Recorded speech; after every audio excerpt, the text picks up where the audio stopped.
Mayroon na pong bagong colorway. Ito pong bagong Yamaha MIUI 125 ng Yamaha. Kaya kung inyo pong mapapansin, ito pong kanyang mga decals ay bago na rin po siya. Lalong-lalo na yung kanya pong casual dahil cyan color na po siya or apple green. At ito pong kanyang bagong cover ngayon ay para po siyang gradient color dahil parang nag-iiba rin yung kanyang kulay depende po sa angulo. At ito po ang ating sisilipin ngayong araw. Tara!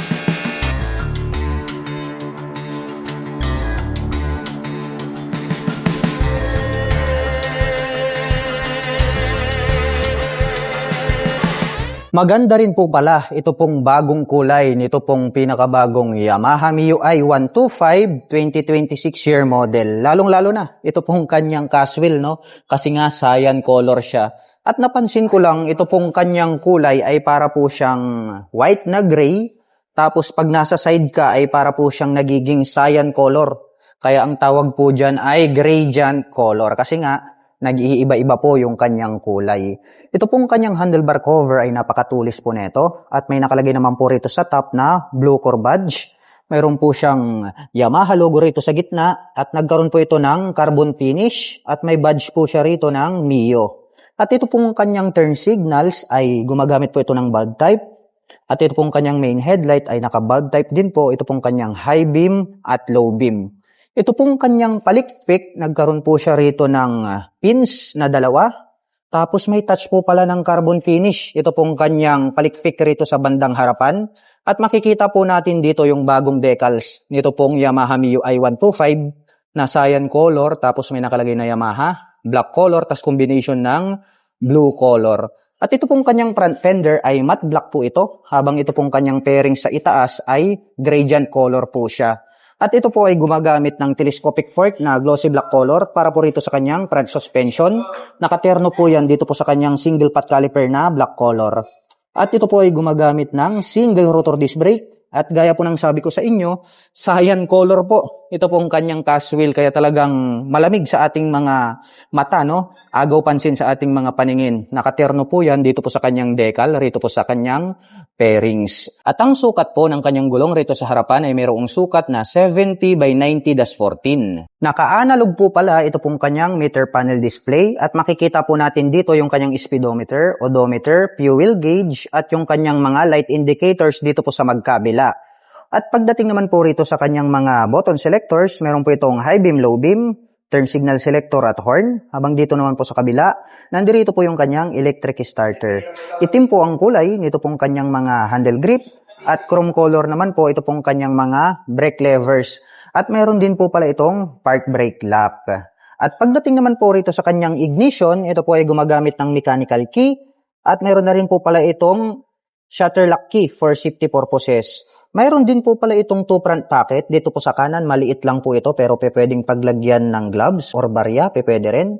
Habang dito naman po sa kabila, mas maluwag po ito. At pwede po tayong maglagay rito ng bottle of mineral water o di kaya mobile phones. At napansin ko lang ito pong model na ito, kahit 2026 year model na color na po ito ay wala pa po siyang USB charging port. So yun lang, no? Yun lang po yung kulang rito po sa motorsiklo na ito. So sana at least kahit nilagyan lang po nila ng USB Type A na charging port. Dito po sa gitna, nandirito naman po ito pong kanyang utility hook. At ito pong kanyang floorboard, mayroon po siyang anti-slip rito na cover. Parang rubberized po siya, kaya anti-slip, hindi kadudulas rito. At ang kagandahan po nitong ating Yamaha MIUI 125 ay wala po rito sa footboard yung kanyang battery compartment. Dahil nandirito po siya sa kanyang underseat compartment. So mamaya ipapakita ko sa inyo. At dito po pala sa baba ng kanyang upuan, nagkaroon ng curve dito na parang arrow. Tapos nagkaroon po pala siya rito ng carbon finish. Sakyan naman po natin ang bagong kulay nito pong Yamaha MIUI 125 para malaman natin kung gaano nga ba ito kataas. Ito po palang ating Yamaha MIUI 125 ay ideal po ito para po sa mga kababayan natin na hindi naman masyadong katangkaran. Dahil kung akin pong tatansyahin, ito po ay kayang-kayang maabot at ma-maneuver ng mga 411 and above. Kaya kung hindi ka masyadong matangkad, ito yung motor na bagay sa'yo. At ito pong kanyang upuan, malapad din po ito at medyo matigas po siya. Itim naman po yung kulay nito pong kanyang seat cover. At aim shape naman po, ito pong kanyang grab bar, diecast po yan na black color. Buksan po natin ito pong kanyang underseat compartment. Pahaba po ito pong kanyang seat storage. Marami na rin po tayong mailalagay rito ng mga personal belongings. At gaya po ng sabi ko sa inyo, dito po located dito pong kanyang battery compartment. Kaya pagdating po ng rainy season, yung mga naka-Mio ay talagang nilulusong nila sa mataas na tubig ulan dahil hindi po naaabot yung kanyang battery compartment. So yan yung isa sa pinakamaganda na position ng kanyang battery. Unlike yung other scooter, nandun po sila sa footboard na pwedeng maabot ng tubig ulan kapag malalim. At dito rin po pala located, dito pong kanyang fuel tank. At ito po ay mayroong fuel tank capacity na 4.2 liters. At meron naman po itong fuel consumption na 45 km per liter. Close po natin, ito pong kanyang upuan. Ito pong kanyang side profile, makikita po natin dito yung kanyang bagong decals na apple green, no? Cyan color talaga siya. Tapos may nakalagay po rito na Mio i125 yung kanyang model name.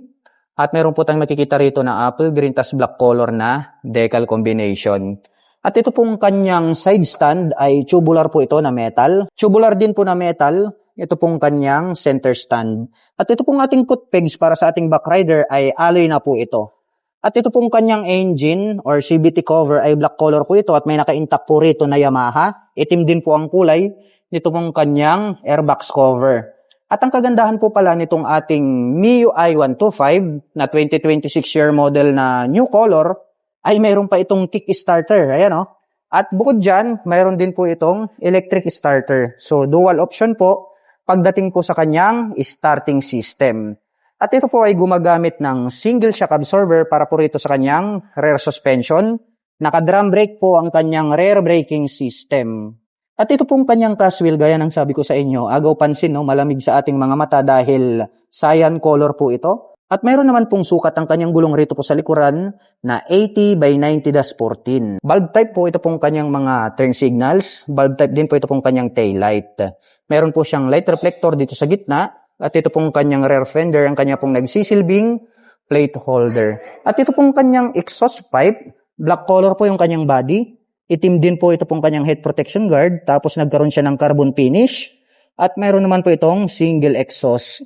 At ito po ay equipped with air-cooled para po rito sa kanyang cooling system. At pag-usapan po natin ang kanyang engine specifications. Ito po ay mayroong 125 cubic centimeter engine displacement. Naka-single cylinder, single overhead cam, 4-stroke with 2 valve. At ito po ay nakakapag-provide ng maximum power na 9.5 HP at 8,000 RPM. Habang nakakapagbigay naman po ito ng maximum torque na 9.6 Nm at 5,500 RPM. At ang presyo po ng Yamaha Mio i125 ay nagkakahalaga po ito sa cash ng 78,900 pesos. At kung gusto mo pong kumuha ng hulugan ay kailangan mo pong mag-down payment ng 3,500 pesos. At mayroon po itong monthly installment na 3,925 pesos sa loob ng 3 taon. At para po pala sa mga nakapanood ng video na ito at interesado po kayong maglabas nito pong ating bagong kulay nito pong Yamaha Mio i125 ay maaari nyo po akong i-PM at i-message. At kung naghahanap naman po kayo ng mga accessories gaya po ng crash guard, rear carrier, top back side panners, motorcycle cover, o kaya helmet, ay ilalagay ko na lang din po yung link dyan po sa description box sa ibaba para hindi na po kayo mahirapang maghanap.